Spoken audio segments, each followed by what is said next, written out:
Armamos ahora nuestra tabla de invarianza de adyacencia o invariante de adyacencia y vamos a colocar las aristas del grafo G sub 1.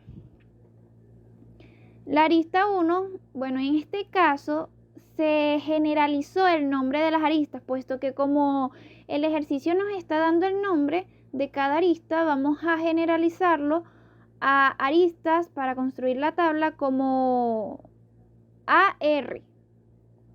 Va a significar en este caso arista. Observamos entonces, vamos a observar nuestra arista 1 en el grafo 1. Estamos en el grafo 1. Imaginemos que el grafo 2 en este momento no existe. El grafo 1. La arista 1 es A con E, tal como la vemos acá.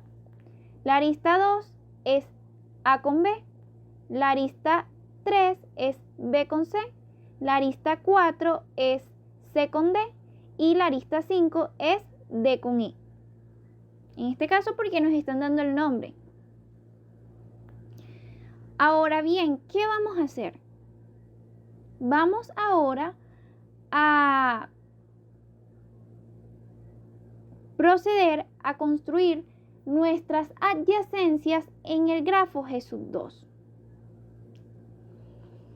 Entonces, ¿qué vamos a hacer? Vamos a agarrar la imagen que le corresponde a A minúscula en el grafo 2. Me explico. En el grafo 2, A minúscula va a ser A mayúscula. Se va a hacer como una sustitución. Donde esté A minúscula, en el grafo 2 se va a sustituir por A mayúscula, puesto que le corresponde a mayúscula. Esa fue la propuesta que hicimos. La imagen es A mayúscula. Lo mismo vamos a hacer con cada uno de los vértices. Acá, como se puede observar, se armó la tabla de invarianza de adyacencia con las aristas G sub 1 y G sub 2. Ahora bien, una vez que armamos esa tabla, vamos a ver si existe la adyacencia que formamos con las imágenes en el grafo G sub 2. Vamos a ver si me expliqué. Vemos que en el conjunto de aristas del grafo 2 debe existir, para cumplir con la invariante de adyacencia, debe existir la arista AE, AE mayúscula. ¿Okay? Y estamos en el grafo G sub 2. A y E. Podemos observar que sí existe. Vamos a ver la arista 2. Nos dice AB. También existe. La arista 3, BC, ¿existe? Sí existe. La tenemos acá. La arista 4, ¿existe? CD. Sí existe. La arista 5, DE, ¿existe en el grafo 2? También existe. Entonces, con esta primera propuesta de F, se mantienen invariantes las relaciones de grado y de adyacencia.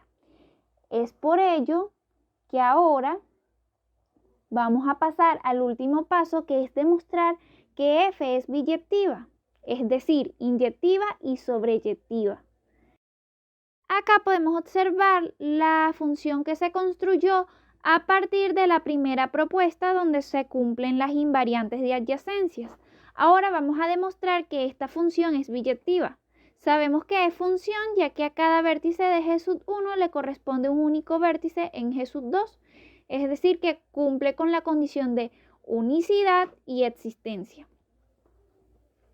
Es inyectiva también porque a los vértices de G sub 2 le corresponde como máximo una imagen en G sub 1. Acá podemos observarlo. Y también es sobreyectiva ya que a los vértices de G sub 2 le corresponde como mínimo una imagen en G sub 1. Y con esto se puede concluir que esa función es biyectiva. Y como se cumplen todos los pasos, entonces G sub 1 y G sub 2 son isomorfos. Cabe destacar que en el tema de isomorfismo de grafos existe un teorema. El teorema 8.64 nos dice que los grafos simples G1 y G2 son isomorfos si y solo si para algún orden de sus vértices sus matrices de adyacencia son iguales. ¿Para qué es útil este teorema? Bueno, este teorema es útil para verificar si se cumple la invariante de las adyacencias en dos grafos. Es decir, si por ejemplo a mí me dan dos grafos y quiero saber si son isomorfos, se puede utilizar este teorema a través de la construcción de la matriz de adyacencia de cada grafo. Y si independientemente para cualquier orden de los vértices las matrices de adyacencia de cada grafo son iguales, entonces se podría decir que se están cumpliendo las invariantes.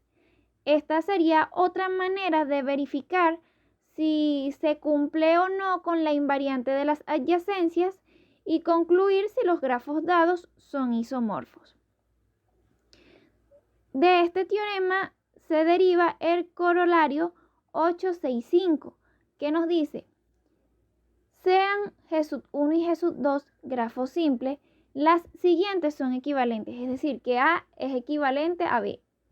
A, G1 y G2 son isomorfos. B, existe una función f inyectiva y sobreyectiva del conjunto de vértices de G1 al conjunto de vértices en G2 que satisface lo siguiente: los vértices B y W son adyacentes en G1 si y solo si los vértices f de B y f de W son adyacentes en G2. Es decir, que si se cumple con la invariante de las adyacencias se podría concluir que G1 y G2 son isomorfos, puesto que es una equivalencia. Acá se ilustra el mismo ejemplo donde se demostró que G1 y G2 son isomorfos. Si observamos la matriz de adyacencia que se construyó en cada grafo, podemos ver que para algún orden de sus vértices sus matrices de adyacencia son iguales. La matriz de adyacencia de G1 como la matriz de adyacencia de G2 son la misma matriz. No varía. Se está cumpliendo la invarianza de la adyacencia.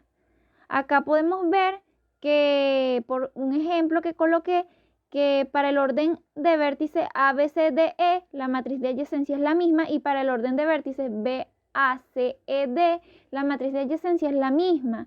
Entonces, tal como indica el teorema 8.6.4, los grafos G1 y G2, para algún orden de sus vértices, sus matrices de adyacencia son iguales. Por tanto, estos dos grafos, G1 y G2, son isomorfos. Y sería otra manera de demostrar y verificar cuando dos grafos son isomorfos a partir de las matrices de adyacencia.